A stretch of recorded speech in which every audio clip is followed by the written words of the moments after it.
All right, let's go ahead and start this thing back up. KD ain't here, but this is give us a chance to talk and have patience with each other without KD.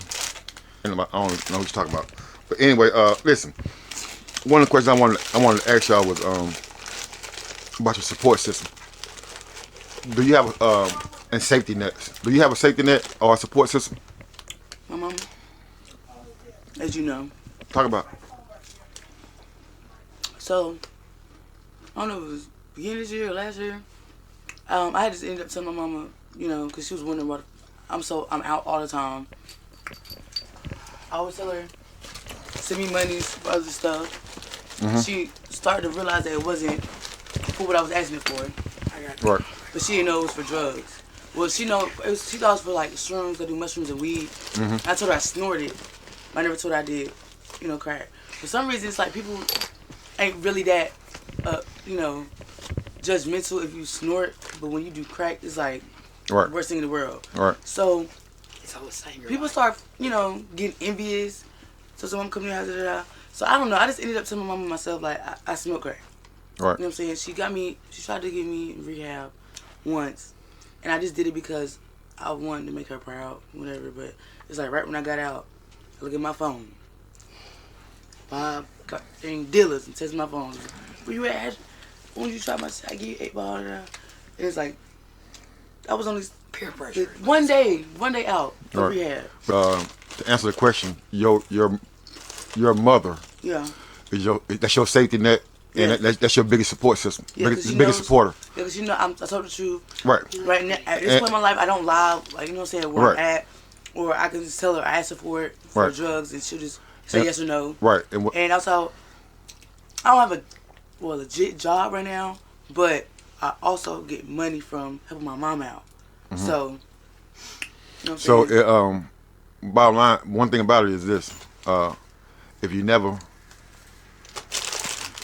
build up the courage to be honest with her and tell her the truth, then she never would have been able to help you. I would be out in the streets. She never would have been able to help you. Yeah, because you was honest with her. Yeah. She was able to assist you as much as she can. Yeah, you remember I told you when she had kicked me out and she wouldn't let me back in the house? Mm-hmm. When I called her and I really needed her to, I just said, I just need $15 to get my ride back. I was in High Point, stuck at High Point. Mm-hmm. And she said, no, you're going to have to figure it out on your own. Da, da, da.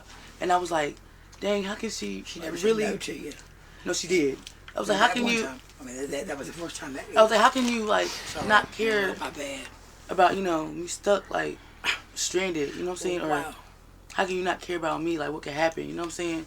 But it's like, how can she know that I'm not lying or just using it for drugs? So it's like, I was kind of hurt. I felt like she didn't really care about what could happen to me or like my well-being at all. But it's like I had to realize, like, if it wasn't for that, it would be for drugs. You know what I'm saying? That's right. So that's I'm glad you got that understanding though. Yeah. Because you got sometimes you got show empathy, picture yourself in somebody else's shoes, Right. and see their point of view, how they feel about it. Nene, do you have a safety net or do you have a support system? My safety net is God, and my support system is my family to a certain degree. Basically, by them let me stay in the streets, like I never been homeless, by them let me find a way on my own, it made me stronger. So they my safety net. I can go to them sometimes, and they would send me money for this and that food. And sometimes they'll say no, but they are my safety net. How? Because sometimes in time of need they really help me. But God. Okay.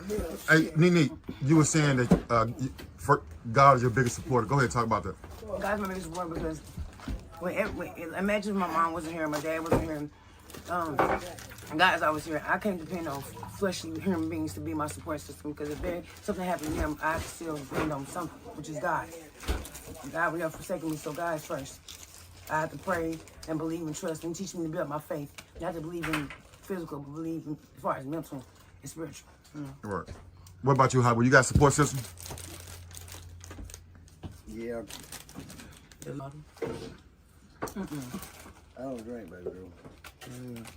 No, that ain't him drink. Right in here. No. You can't eat that. Go figure. So Hollywood, what type of support system you got? Well, my mother, she would be there, you know. For me, you know, she just ready for me to, come and talk to her and, Go ahead, have a seat, KD. be ready to straighten out. She ain't even doing that. You ain't did nothing yet. Just I'm lying. You and him. What you no, on me for? you next. I gotta ask you the question. Look at that. Watch it. Man, quit being with the shower. Come on, KD. Get aggravated. No, have a seat. This is right here, Bruce. Right here. Hollywood said his mother is his biggest supporter and his safety And net. the What about you? enablers What about you? would What about you, Katie? Do you have a safety net and a support system? I did, and I still barely do. And that, you know what? Let me just say what it is. Okay, excuse me. Our Man, families, y'all close that blind. It got it. Let me see. right there. That's drugs. That's Close stolen it. Now just close the right blind. there. 'Cause I did- Cause that light is I guess that'll work. Go ahead, Katie. All right. Some are more fortunate than others, right? With from childhood, right? With family, or somebody cares about them, right? But eventually, when you turn to drugs, I really, it's a disease, man, and people, loved ones, and Man, it's open back up. I can't see, man. I can't see. I can't see. I Close the swear. curtain. I can't see. Close the curtain. No. for fucking with me. Look, I can't see. Close the door. is that better? The door is cold. Oh my God. I went there. Don't worry about it. Don't worry about it, Katie. Come on. Don't worry about it. Just come over and have a seat. Don't worry about it. Don't worry about it. Don't worry about it. Don't worry about it. You be patient with us. But where it starts. Sit over there. Sit over there. No. Yeah, because she can't go by that light. That light in the window is messing it up. That's her couch. Sit right there.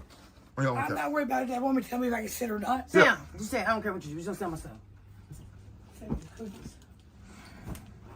Shit, I got them cookies because I made a drug deal, a transaction, right?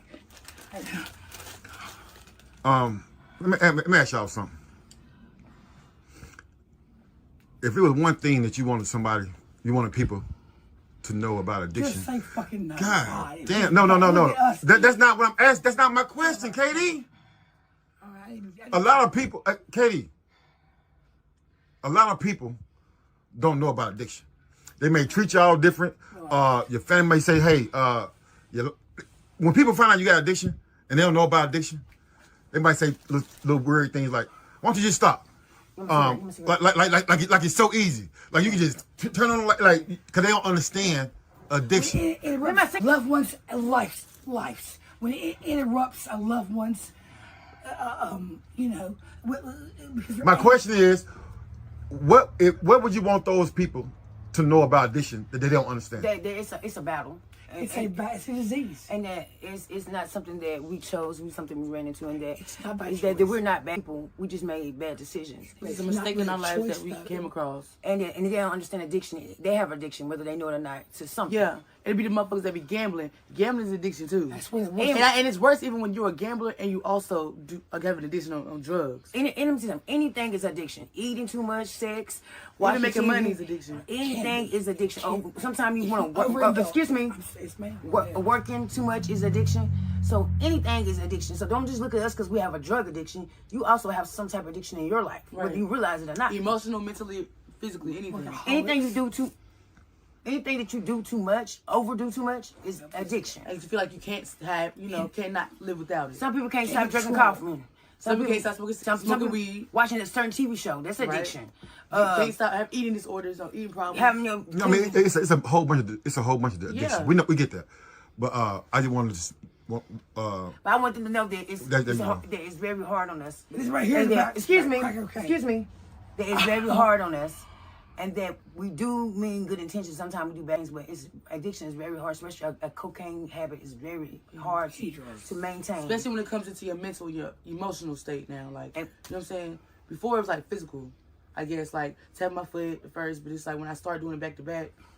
We are good people overall. Yeah. We're not. Yeah. We are good people. That's why I want you to know that an addiction is a hard battle within ourselves. From life, we'll have it. A crack cocaine is a hard battle, From life, you and I want always y'all to have know this that we don't mean some things that we do for our family, friends, and people, but we have a very, very, very disruptive disorder as far as addiction.